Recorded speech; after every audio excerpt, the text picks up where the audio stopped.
1. 달콤한 거짓말. 서울 강북구의 한적한 단독주택에서 65세 박순자 할머니가 갓 태어난 손주를 품에 안고 있다.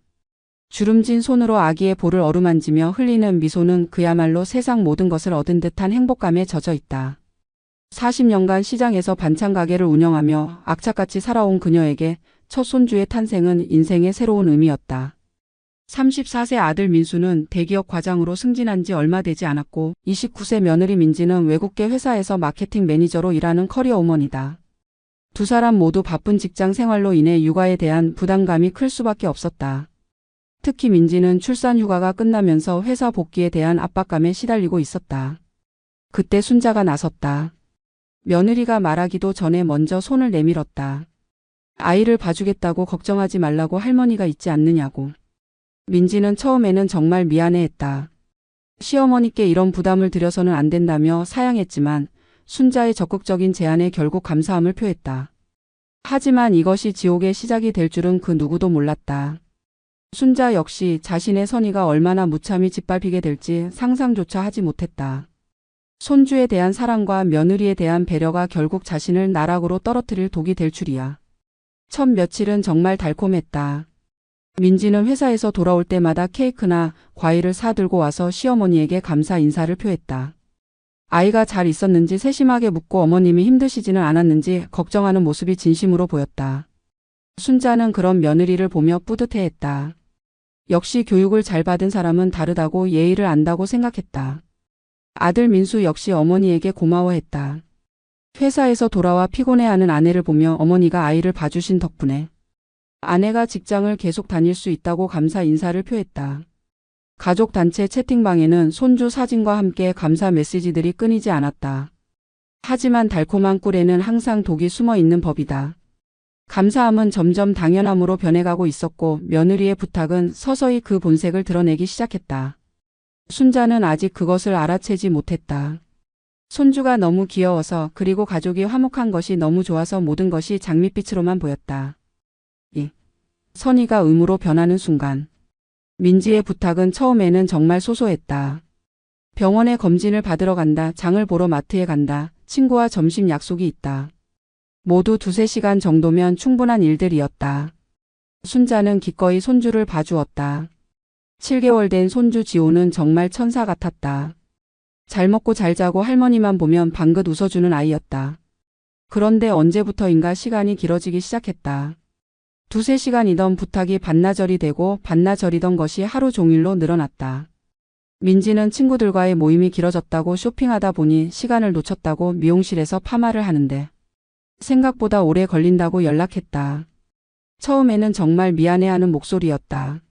하지만 순자의 몸은 점점 지쳐갔다. 65세의 나이에 7개월 아기를 하루 종일 돌보는 것은 생각보다 훨씬 힘든 일이었다. 기저귀를 갈고 분유를 타고 아이가 울면 달래고 잠들 때까지 업고 다니는 일의 반복. 젊은 엄마들도 힘들어하는 일을 혼자서 감당해야 했다. 더욱 속상한 것은 아들의 태도였다. 민수는 어머니가 힘들어하는 모습을 보고도 오히려 어머니를 격려했다. 손주랑 있을 때 제일 행복해 보이신다며 지호도 할머니를 제일 좋아한다며 마치 이것이 자연스러운 일인 양 받아들였다. 아내의 편의를 위해서는 어머니의 희생을 당연시하는 모습이었다. 이웃들의 시선도 부담스러웠다. 매일같이 유모차를 끌고 나타나는 순자를 보며 사람들은 수군댔다. 며느리는 어디 갔는지 젊은 사람들은 편하게 살고 시어머니만 고생한다고 요즘 젊은 엄마들은 책임감이 없다고. 그런 말들을 들을 때마다 순자의 가슴은 답답했다. 특히 충격적이었던 것은 어느 날 민지가 했던 말이었다. 순자가 허리가 아프다고 하소연을 했더니 민지는 대수롭지 않게 말했다. 어머님은 손주 보시는 걸 정말 좋아하시잖아요. 지호도 할머니한테만 잘 맡겨지고요. 어머님이 계셔서 정말 다행이라고. 마치 순자가 개인적인 취미로 아이를 돌보고 있는 것처럼 말하는 것이었다. 그날 밤 순자는 잠을 이루지 못했다. 정말 자신이 좋아서 하는 일인가?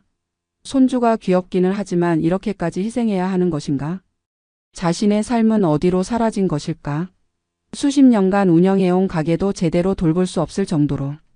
육아에 매달려 있는 자신의 모습이 초라하게 느껴졌다. 하지만 손주를 생각하면 마음이 약해졌다. 이 아이에게는 할머니가 필요하다고 부모가 바쁜데 누가 돌봐주겠는가 하는 생각이 들었다. 그렇게 순자는 자신을 달래며 다시 일상으로 돌아갔다. 하지만 속으로는 불만이 쌓여가고 있었다. 3. 당연함이 된 희생, 사라진 감사. 시간이 흐를수록 민지의 태도는 노골적으로 변했다. 더 이상 미안해하지 않았다. 오히려 당연한 일인 양 행동했다. 어머님, 오늘도 지호 좀 봐주세요. 내일 친구들이랑 백화점 가기로 했는데 지호 맡겨도 되죠? 이번 주말에 남편이랑 데이트하고 싶은데 하루만 봐주실 수 있으세요? 말투부터 달라졌다. 처음에는 정말 죄송하다며 조심스럽게 부탁하던 것이 이제는 마치 당연한 서비스를 요청하는 것처럼 변했다. 심지어는 미리 말도 없이 계획을 세운 후에 나중에 통보하는 경우도 생겼다. 이미 약속을 잡아놨다며 어차피 어머님도 지호 보는 거 좋아하시잖아요 라고 말하는 것이었다. 더욱 가관인 것은 민지가 친구들 앞에서 시어머니를 자랑하는 모습이었다. 어느 날 우연히 들은 전화통화에서 민지는 친구에게 자신이 얼마나 운이 좋은지 이야기하고 있었다. 시어머니가 육아를 완전히 맡아주셔서 자신은 전혀 스트레스가 없다고 마치 자신이 특별한 혜택을 누리는 것처럼 자랑하는 것이었다. 그 순간 순자는 깨달았다. 자신이 며느리에게는 그저 무료 베이비시터일 뿐이라는 것을. 가족이라는 이름으로 포장된 노동력 착취였다. 자신의 시간과 건강과 삶을 희생해가며 제공하는 서비스가 며느리에게는 그저 당연한 것이 되어버린 것이다. 순자의 몸은 한계에 다다르고 있었다.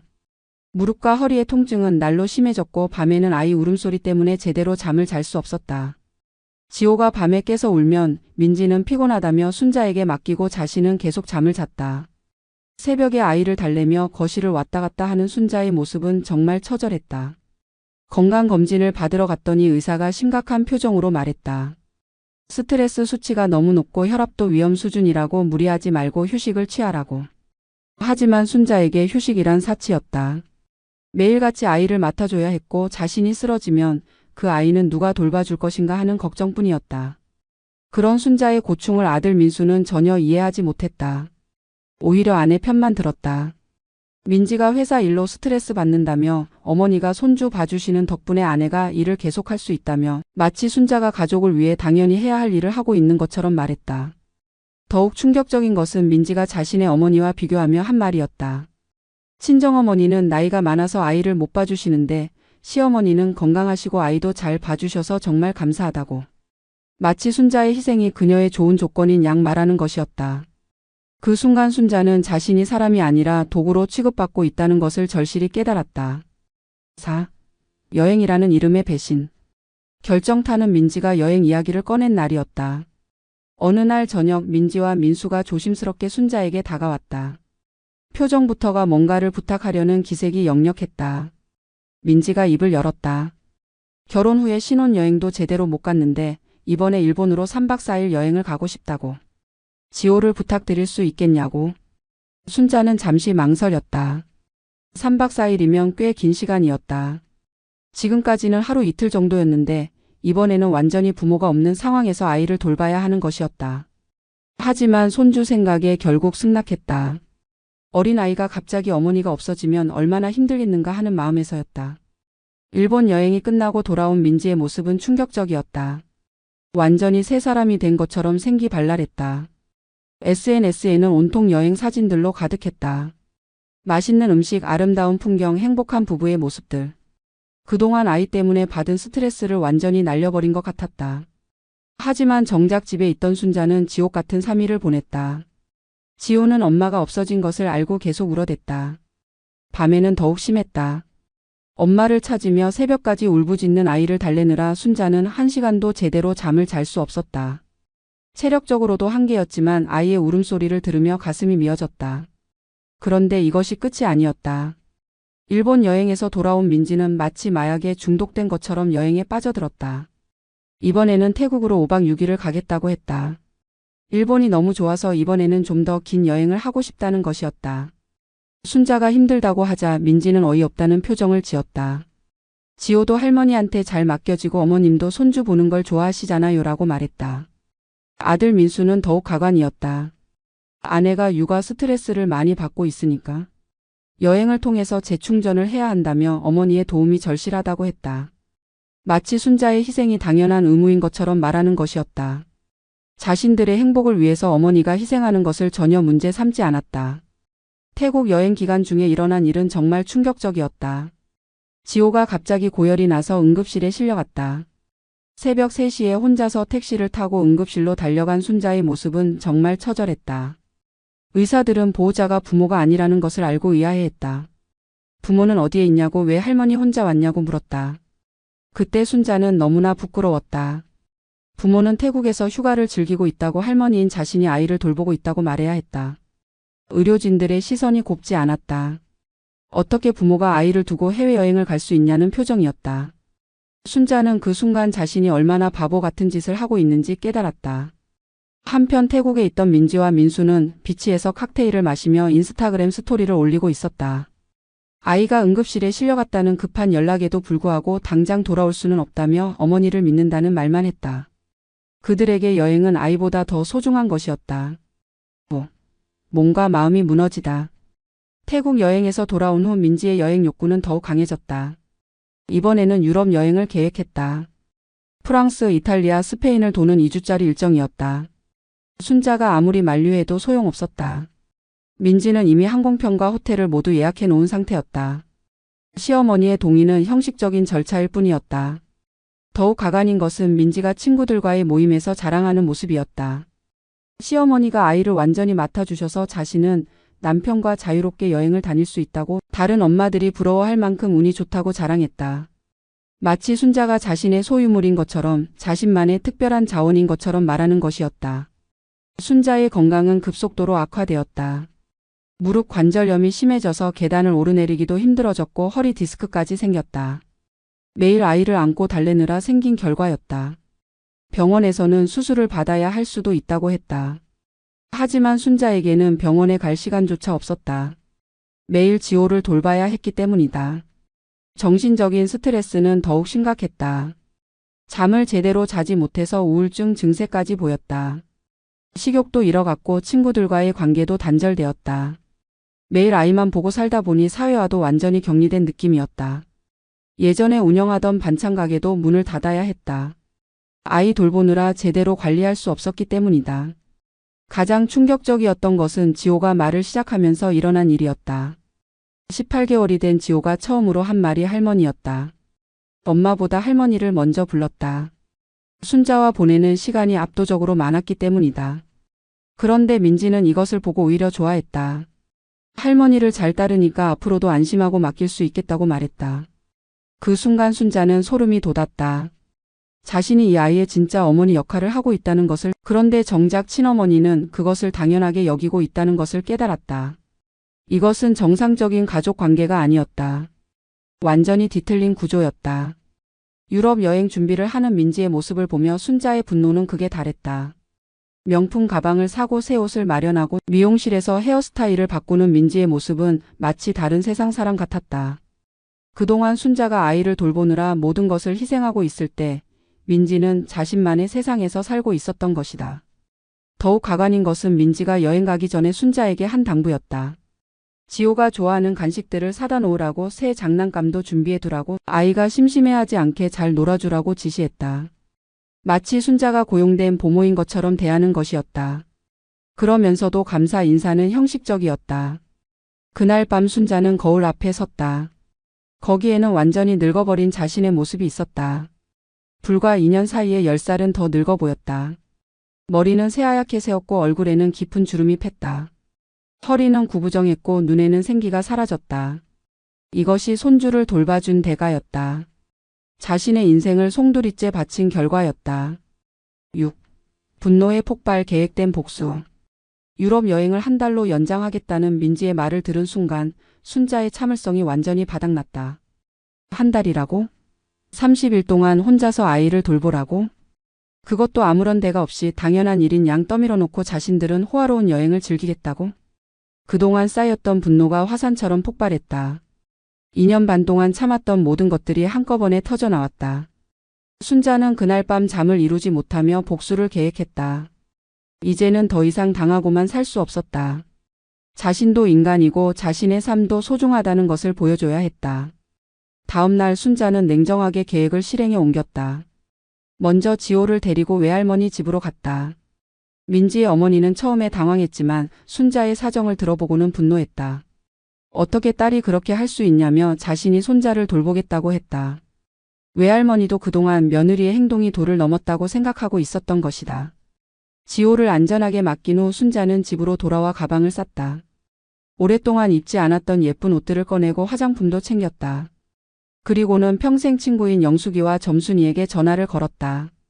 같이 여행을 가자고 자신도 이제 자유의 몸이 되었다고 말했다. 친구들은 깜짝 놀랐다. 그동안 손주 때문에 만날 수도 없었던 순자가 갑자기 여행을 가자고 하니까 말이다. 하지만 사정을 듣고는 모두 순자의 편을 들었다. 이제라도 정신 차렸다며 그동안 너무 참았다며 이참에 확실하게 본때를 보여주라고 격려했다. 순자는 제주도 3박 4일 여행을 예약했다. 그동안 가고 싶었던 곳이었지만 손주 때문에 꿈도 꿀 수 없었던 여행이었다. 이번에는 자신이 주인공이 될 차례였다. 더 이상 누구의 그림자로 살지 않을 것이었다. 여행을 떠나기 전 순자는 아들과 며느리에게 짧은 메시지를 남겼다. 지호는 외할머니 집에 안전하게 맡겨두었으니 걱정하지 말라고 자신도 이제 자신의 인생을 살겠다고 육아는 부모의 몫이라고 분명히 말했다. 그리고는 핸드폰을 꺼버렸다. 공항에서 친구들과 만난 순자의 얼굴에는 오랜만에 진짜 웃음이 피어났다. 영숙이는 순자의 손을 꽉 잡으며 말했다. 이제야 옛날 순자 같다고 그동안 얼마나 힘들었을지 다 안다고. 점순이도 며느리 때문에 고생한 친구들 이야기를 하며 순자를 위로했다. 비행기 안에서 순자는 창밖을 바라보며 생각했다. 언제부터 자신의 꿈과 희망을 포기하고 남의 인생을 살게 되었을까?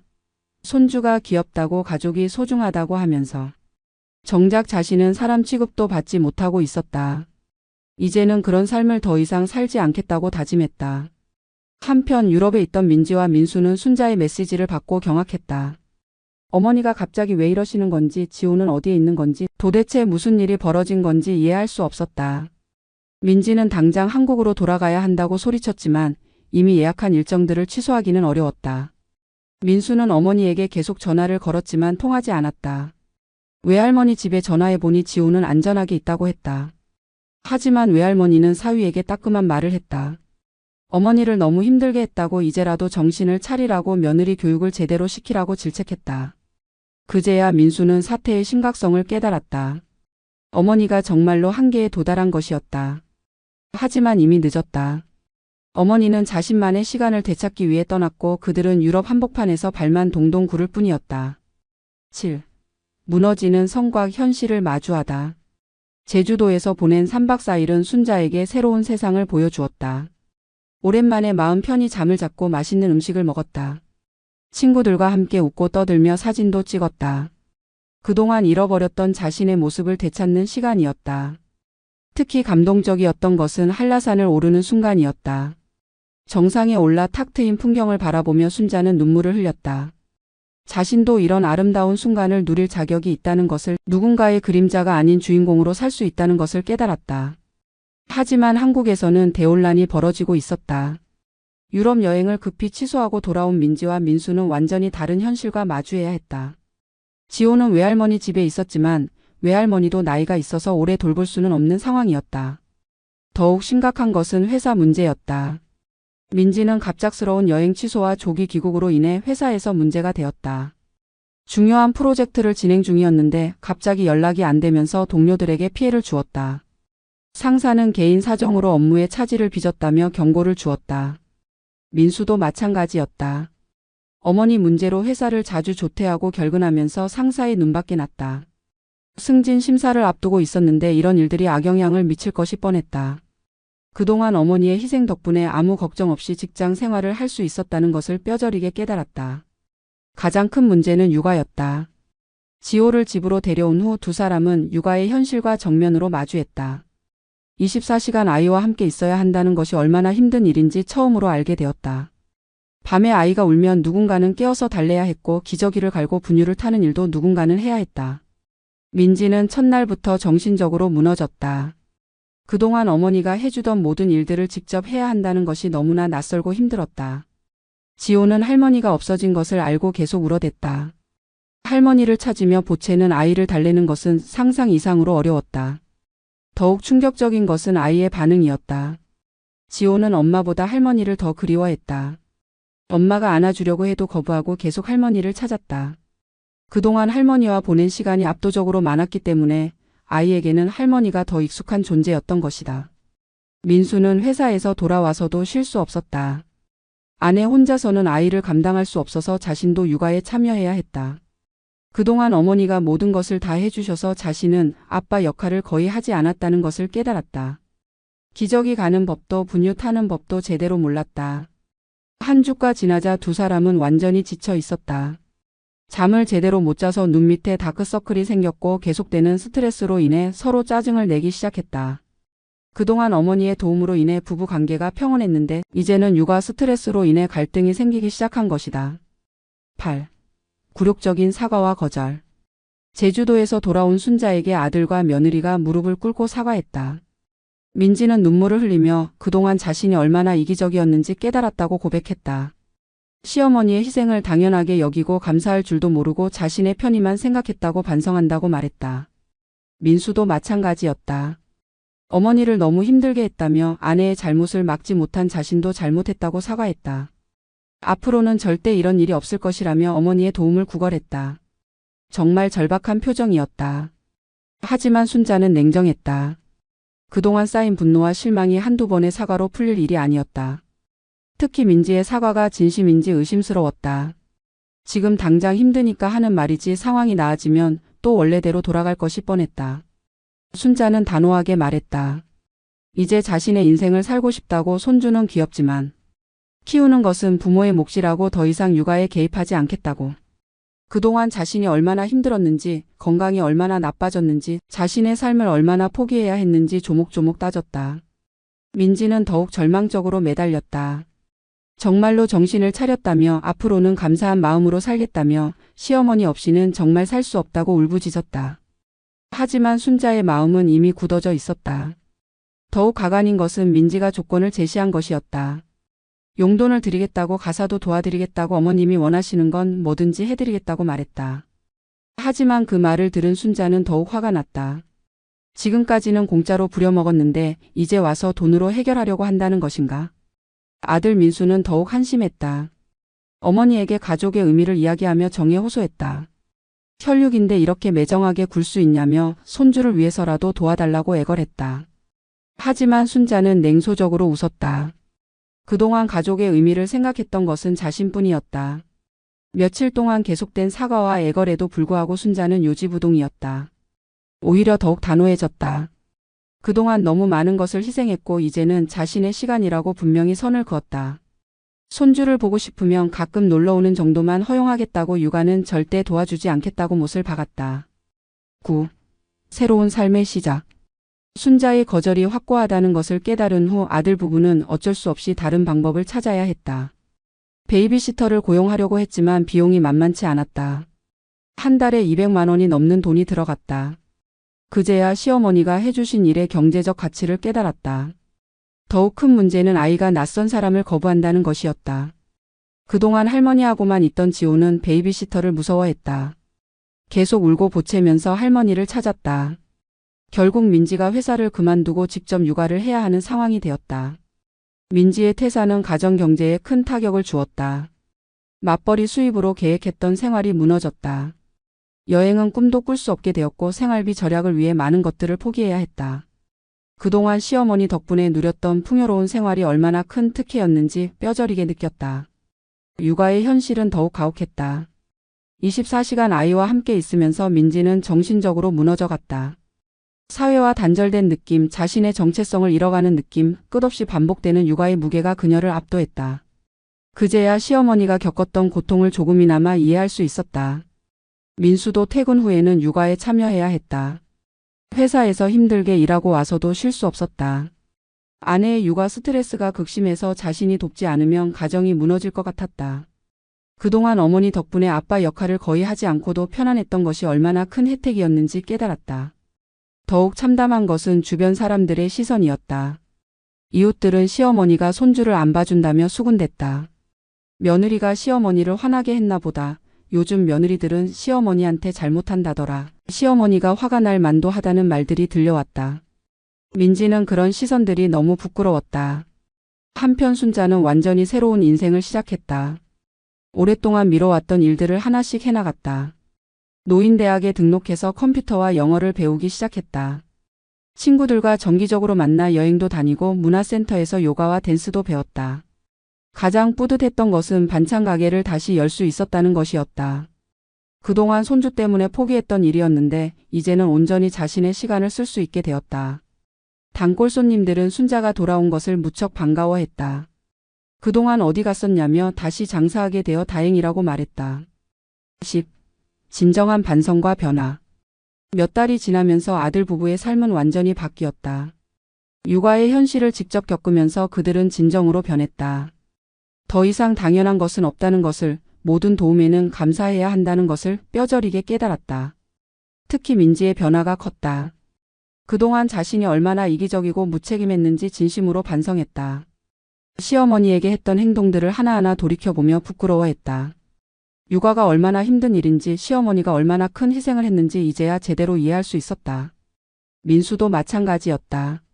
아내 편만 들고 어머니의 희생을 당연시했던 자신을 반성했다.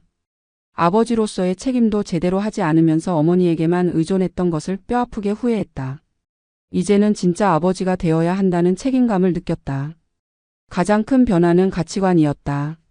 그동안 여행과 자유를 최고의 가치로 여겼던 민지는 이제 가족의 소중함을 깨달았다. 아이와 함께 보내는 시간이 때로는 힘들지만 그것도 부모로서 겪어야 할 소중한 경험이라는 것을 알게 되었다. 순자는 가끔 손주를 보러 왔다. 하지만 예전과는 완전히 다른 방식이었다. 정해진 시간에 와서 잠깐 놀아주고 가는 것이었다. 육아의 책임은 절대 지지 않았다. 아들 부부도 더 이상 그것을 기대하지 않았다.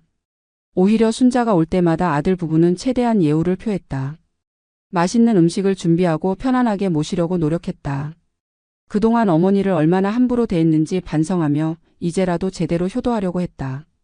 지호도 점차 부모에게 적응해 갔다.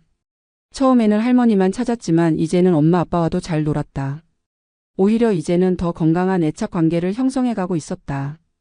부모가 직접 키우는 것이 아이에게도 더 좋은 일이라는 것을 모두가 깨달았다. 1년 후 순자는 완전히 다른 사람이 되어 있었다. 건강도 많이 회복되었고 정신적으로도 안정을 찾았다. 자신만의 삶을 되찾으면서 생기도 돌아왔다. 친구들은 순자가 10년은 젊어졌다고 말했다. 반찬 가게는 더욱 번창했다. 순자가 온전히 집중할 수 있게 되면서 음식의 질도 높아지고 단골 손님도 늘어났다. 경제적으로도 더욱 독립적이 되었다. 누구에게 의존하지 않고 자신의 힘으로 살아갈 수 있다는 자신감을 되찾았다. 가장 중요한 것은 가족 관계가 정상화되었다는 것이었다. 이제 순자는 할머니로서의 역할을 적절하게 하고 있었다. 손주를 사랑하지만 키우지는 않았다. 가끔 만나서 예뻐해주는 진짜 할머니 역할을 하고 있었다. 아들 부부도 진짜 부모가 되었다. 육아의 어려움을 겪으면서 더욱 성숙해졌고 서로에 대한 이해도 깊어졌다. 무엇보다 어른들의 도움이 얼마나 소중한 것인지 깨달아서 다른 사람들에게도 더욱 감사하는 마음을 갖게 되었다. 민지는 아이가 어린이집에 다니기 시작하면서 파트타임으로 일을 다시 시작했다. 풀타임은 아니지만 사회와의 연결고리를 유지할 수 있어서 만족했다. 무엇보다 시어머니의 희생 위에서 누렸던 자유가 아닌 자신이 책임지는 범위 안에서의 자유였기 때문에 더욱 소중했다. 어느 일요일 오후 온 가족이 모여 식사를 하고 있었다. 순자는 지호와 함께 놀아주고 있었고 민지는 시어머니께 차를 드렸다. 민수는 아들을 돌보며 아내와 어머니를 살폈다. 평범하지만 건강한 가족의 모습이었다. 식사 후 순자가 일어나려고 하자 민지가 조심스럽게 말했다. 어머님 정말 감사합니다. 그동안 어머님이 해주신 모든 일들이 당연한 게 아니었는데 너무 모르고 살았어요. 이제라도 깨달을 수 있게 되어서 다행이에요. 순자는 미소를 지으며 대답했다. 이제 우리 모두 제자리를 찾았으니 됐다고 각자 자신의 몫을 하며 살면 된다고. 그리고 지호를 보며 말했다. 할머니는 이 아이가 건강하고 행복하게 자라는 것만 보면 된다고. 창밖으로 석양이 지고 있었다. 순자는 창가에 서서 하늘을 바라보았다. 지난 몇 년간의 혼란과 고통이 모두 의미 있는 시간이었다고 생각했다. 그 시간이 있었기에 진짜 자신을 찾을 수 있었고 가족들도 성장할 수 있었다. 마지막 장면 순자가 친구들과 함께 등산을 하고 있다. 정상에 올라 맑은 공기를 마시며 활짝 웃고 있는 모습이다. 더 이상 누구의 그림자가 아닌 자신만의 빛을 발하는 한 사람으로서 살아가고 있는 것이다. 화면이 서서히 어두워지면서 마지막 메시지가 떠오른다. 진정한 사랑은 희생이 아니라 존중이다. 가족이라는 이름으로 누군가를 착취해서는 안 된다. 모든 사람은 자신의 삶을 살 권리가 있다. 이것이 박순자의 이야기였다. 당연시되던 희생을 거부하고 자신의 존엄을 되찾은 한 할머니의 통쾌한 복수극이었다.